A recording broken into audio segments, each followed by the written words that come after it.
السلام عليكم. دايما واحنا قاعدين على السوشيال ميديا تلاقي كده ناس قاعده بودكاست بيقول لك انت ازاي عندك انستجرام وما بتطلعش فلوس؟ انت ازاي عندك السوشيال ميديا عموما وما بتطلعش فلوس؟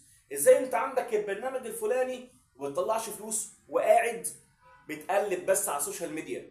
انا جاي النهارده الخص لك القصه دي كلها في نقط صغيره جدا، وسيبك بقى من كل اللي بيتقال وكل اللي بيجعلص لك كل حاجه، علشان انت النهارده ممكن الفيديو ده يخليك مش بس ان انت تنفض لكل ده، لا يخليك كمان انك انت تبدأ علشان تاخد خطوة لحياتك الجاية ان شاء الله. انا عايز افهمك على حاجة صغيرة جدا، ان النجاح عمره ما كان صدفة. دايما النجاح بيبدأ بخطوات صغيرة جدا. ممكن بالنسبة لك تكون خطوة بسيطة مش محسوبة، كلمة سمعتها، تركاية سمعتها ما خدتش بالك منها ولكن شعشعت في دماغك وبدأت بيها، لأن أنت ممكن بسبب الفكرة اللي أنت ممكن تبدأ بيها دي هي اللي تكون سبب إنك تغير حياتك في يوم من الأيام. كل واحد ناجح ما بيتولدش ناجح، بس الفرق إنهم بدأوا. مفيش حد ناجح ما مرش بخوف، بتردد، بشك، بانتكاسة، بتحدي، مفيش.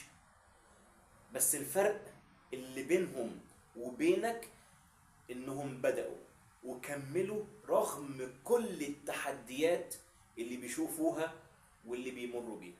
رغم كل التعب اللي انت تعبته هيعدي، والعقبات هتروح، والنتيجة هو انك انت هتلاقي نفسك بتوصل لمستويات كل يوم ولنجاح كل يوم عمرك ما كنت تتخيله في حياتك كلها. في الاخر بقول لك ما تستناش اللحظة المثالية، لان اصلا مفيش لحظة مثالية، مفيش لحظة استثنائية.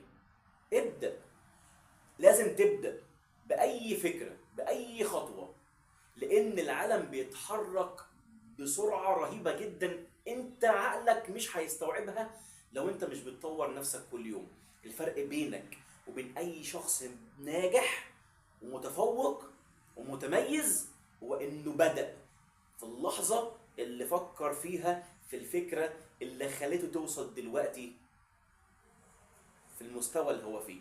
لو انت شايف ان الكلام ده تحفيزي بس وتنمية بشرية بس، فالكلام ده مش ليك والفيديو ده مش ليك، فعديه وكبر دماغك. ولكن لو شايف ان الكلام ده مهم، ابدأ دلوقتي زي ما كل الناس اللي انت بتشوفها دلوقتي في التلفزيون وعلى السوشيال ميديا وناجحين جدا بدأوا. زي ما انا بقول لك انك تبدأ دلوقتي، ابدأ وهتلاقي النجاح بيطاردك ان شاء الله.